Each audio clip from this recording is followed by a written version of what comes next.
E nós vamos conversar com o diretor do SINSP, o Sindicato dos Trabalhadores do Seguro Social e Previdência Social no Estado de São Paulo, Antônio Carlos Lima.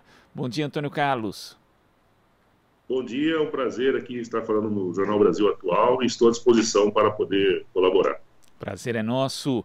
Antônio Carlos, o orçamento de 2022 sofreu diversos vetos do presidente Jair Bolsonaro que acabaram resultando em cortes em diversas áreas, sendo que um dos cortes mais severos atingiu o Instituto Nacional de Seguridade Social, INSS, que perdeu 988 milhões de reais em despesas previstas para o ano, o que é o equivalente a 40% da verba que tinha sido aprovada no Congresso Nacional. Como esses cortes podem afetar o atendimento e o próprio funcionamento do INSS? Foi a cereja do bolo do nosso aniversário, né? No dia 24 de janeiro, né, que foi anunciado esse corte, né, dia em que a Previdência Social brasileira completa 99 anos. É um presente, né, maravilhoso.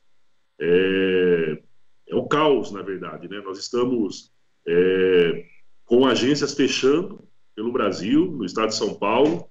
Nós não temos contratação de servidores públicos por concurso público e nós fechamos o ano com 1.800.000 benefícios, né, represados, não concedidos.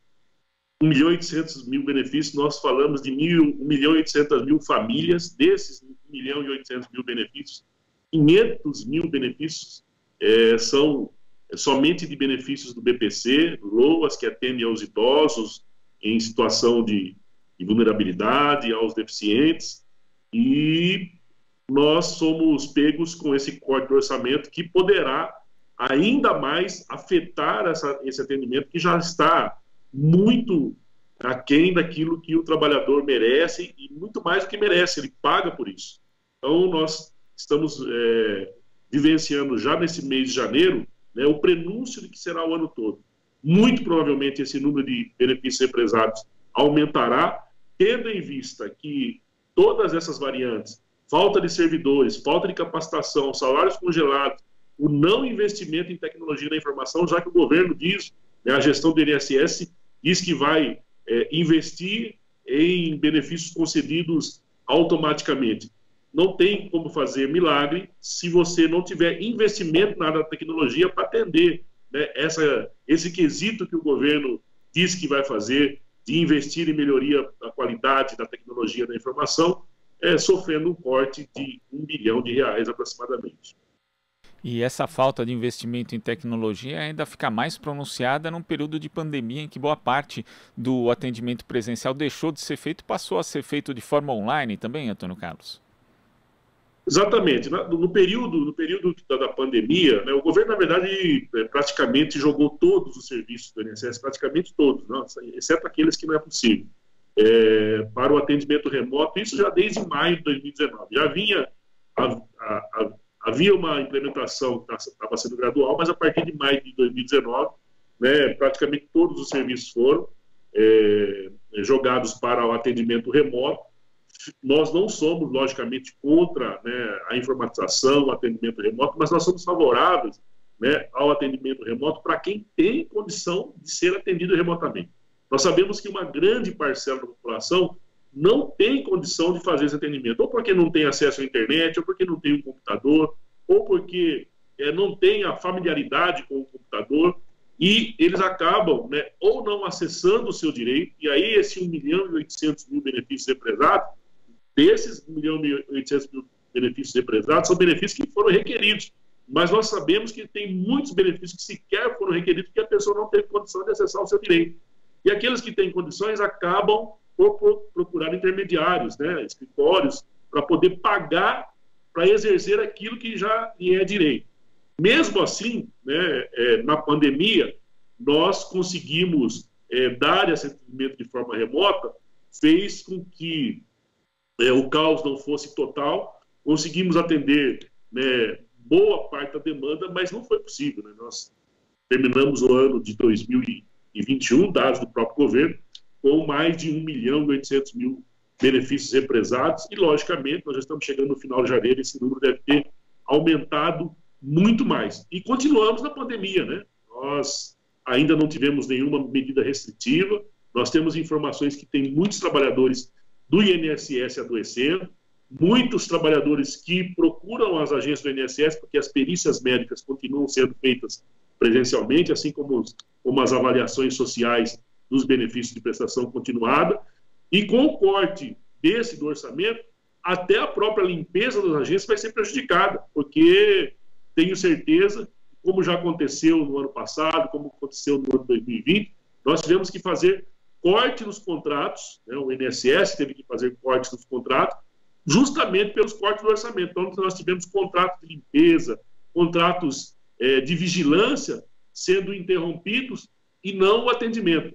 E até nisso é prejudicado tanto os trabalhadores que trabalham, os servidores do INSS, como os trabalhadores, né, segurados do INSS que procuram as agências para esse tipo de serviço que ainda continuam sendo feitos de maneira presencial. E nesse aspecto é muito grave, né? Porque coloca em risco a saúde não apenas dos funcionários, mas também dos usuários que vão às agências do INSS, muitos deles com a saúde fragilizada justamente por isso estão indo ali. Agora, quais são os outros problemas que os funcionários têm enfrentado no dia a dia, sendo que a estrutura do INSS tem sido estrangulada do ponto de vista econômico, Antônio Carlos? Olha, a última vez que nós tivemos uma compra de equipamentos, para você ter uma ideia, de computadores, foi no ano de 2015.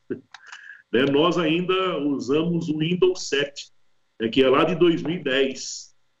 E aí, com essa medida do governo de atender de forma remota, foi possível implantar na casa o trabalho, né, home office. Eu, por exemplo, trabalho em home office. Mas para que eu possa trabalhar em home office, né, a internet sou eu que pago, o equipamento é meu. Se houver uma pane no meu equipamento, eu tenho que pagar. Além do que, essa demanda não diminui.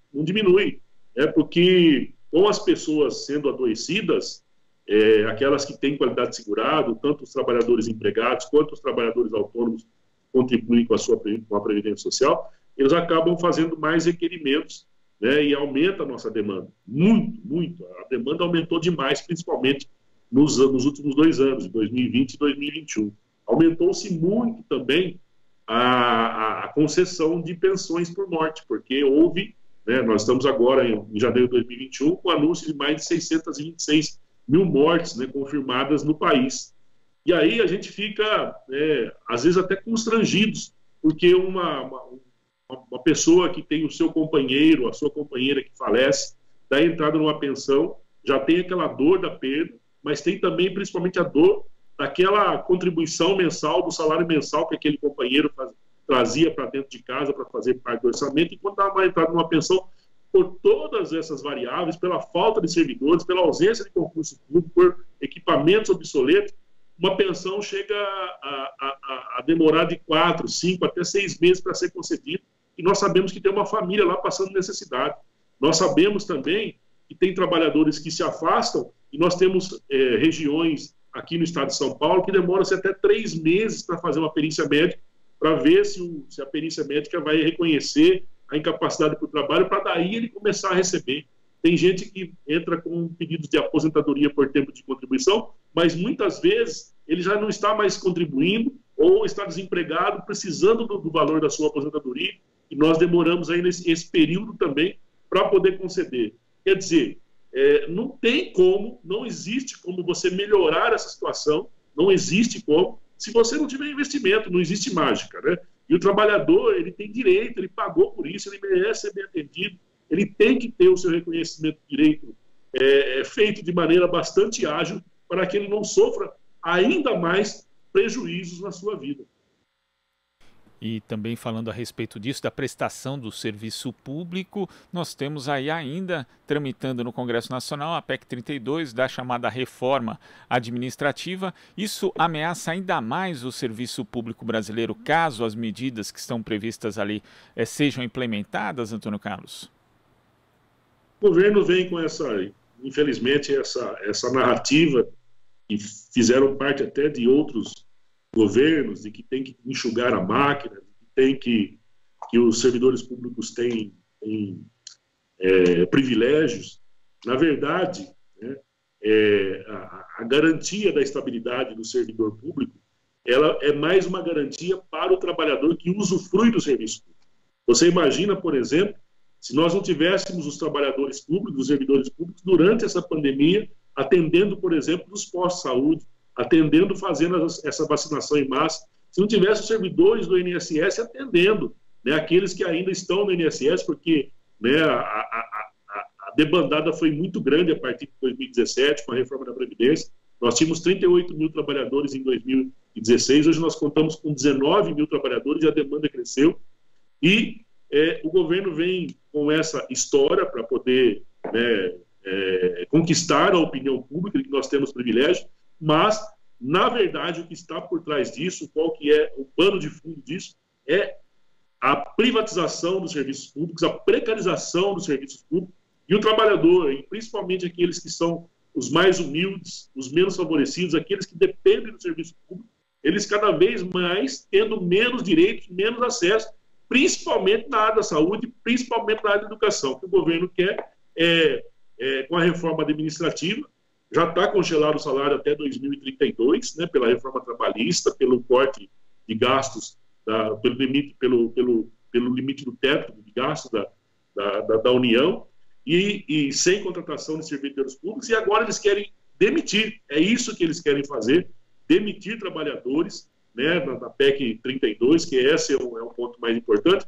além de permitir a contratação de empresas terceirizadas. Quer dizer, o trabalhador vai ter que, além do governo pagar para essas empresas terceirizadas prestar o serviço público, o trabalhador, para acessar alguns serviços públicos, também terá que pagar.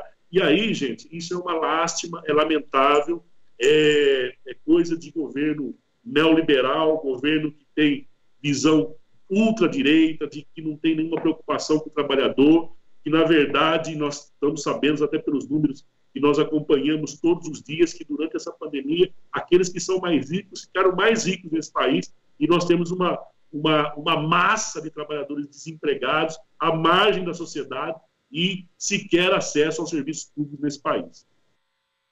Você citou há pouco, Antônio Carlos, o caso das pensões, né, que às vezes a família já passa por uma situação muito difícil por conta de uma perda e acaba tendo um atraso na concessão dos benefícios por conta dessa desestruturação, desse desmonte que está sofrendo o INSS. Tem um artigo aqui no site do SINSP mesmo, do Sandro César, que é presidente da CUT do Rio, que ele mostra o seguinte dado, Antônio Carlos: de janeiro a setembro de 2021 foram concedidas 338 mil pensões para famílias de trabalhadores urbanos, que é 62% a mais do que no mesmo período de 2019, quando foram 209 mil.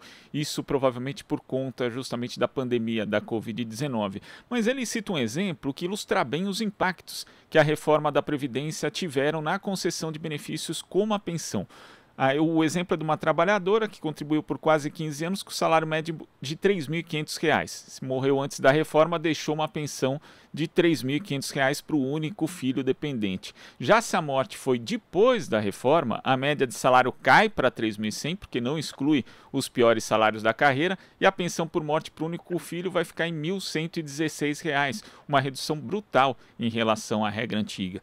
Agora tem se falado bastante dessa questão da revogação de parte da reforma trabalhista aqui no Brasil, de se discutir isso. É necessário também, na sua opinião, discutir a revogação de parte da reforma da Previdência, que foi aprovada também pelo governo Bolsonaro? Rapaz, quando eu comecei a ler alguma coisa aqui no programa de governo do Partido dos Trabalhadores, nós poderemos ter revogação de parte da reforma trabalhista, eu perguntei, mas e a reforma da Previdência? E nós sempre dissemos também que nós não somos contra a reforma da Previdência, porque, né, as variáveis mudam. O que não se poderia ter feito é aprovar uma reforma da Previdência com a emenda constitucional 103/2019 da forma como ela foi feita. Nós temos muitas maldades embutidas nessa reforma e que as pessoas não estão se dando conta. Por exemplo, acabou a aposentadoria por tempo de contribuição. Não existe mais aposentadoria por tempo de contribuição. Nós estamos num período de transição, né, em que as pessoas ainda conseguem se aposentar, o homem com 36, 37, 38 anos de contribuição e a mulher com 32, 33 anos de contribuição. A partir de 2027, para os homens e a partir de 2032 para as mulheres, isso não será mais possível. O trabalhador vai ter que ter 65 anos, o homem, e a mulher 62. Aliás, a mulher 62 já a partir do ano que vem.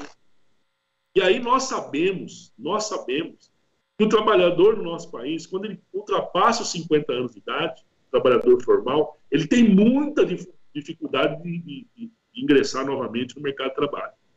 O que vai acontecer com esse trabalhador e com essa trabalhadora? Daqui a alguns anos, poucos anos, como eu já citei, o trabalhador vai ter os seus 15 anos mínimos de contribuição, ou 20, né, porque a emenda constitucional, para quem se inscreve depois, é 20 anos o mínimo, e a mulher 15 antes e 20 depois também, só que não vai ter a idade.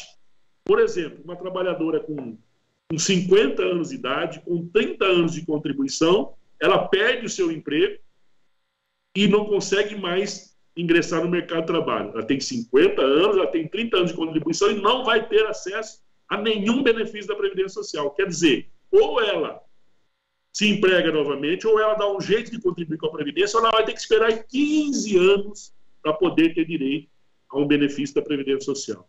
Da pensão, né, que você disse, do meu amigo, companheiro Sandro César, a maldade foi que houve mudança na fórmula de cálculo, não só na questão de não se desconsiderar os menores salários, mas porque, a partir da emenda, o valor da pensão é igual a 50% da média do segurado instituidor, do segurado que faleceu. Você soma todos os salários dele até a data da morte, faz a média e, em cima disso, apenas 50%, mais 10% dependente, sendo que até a emenda era de 100% da média.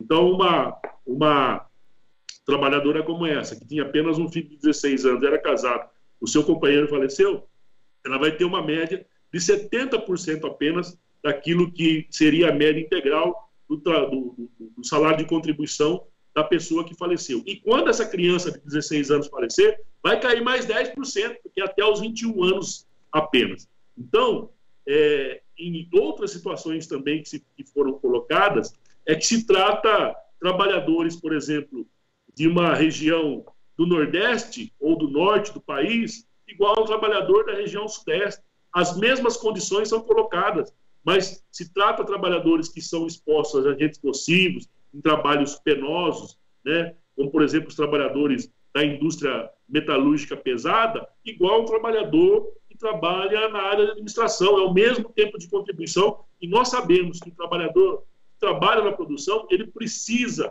né, de uma saúde física em dia para poder produzir. Logicamente que esse trabalhador teria que ter um tempo de contribuição menor, mas ele é tratado, por exemplo, como eu, que sou servidor público, né, que trabalho, né, um trabalho intelectual, mas o meu trabalho não é exposto a agente nocivo. Eu não preciso usar da força física para poder desenvolver o meu trabalho. E todo mundo é tratado de maneira igual. E não era preciso fazer essa reforma no afogadilho como ela foi feita. Na verdade, nós sabemos que ela foi feita. Né? Ela foi feita para atender os interesses econômicos, para atender o interesse dos grandes bancos, para que os grandes bancos possam vender os seus planos de previdência. É necessário que não haja uma previdência pública funcionando no nosso país. É isso que é claro. Infelizmente, é isso que está acontecendo, e a população, principalmente a mais vulnerável, é que tem sofrido drasticamente todos os efeitos da reforma trabalhista e também da reforma da Previdência. Antônio Carlos, queria agradecer a sua participação aqui no Jornal Brasil Atual. Até uma próxima oportunidade. Eu que agradeço, estamos aqui à disposição, e bom trabalho e boa jornada, e vamos revogar essa reforma que é o único caminho.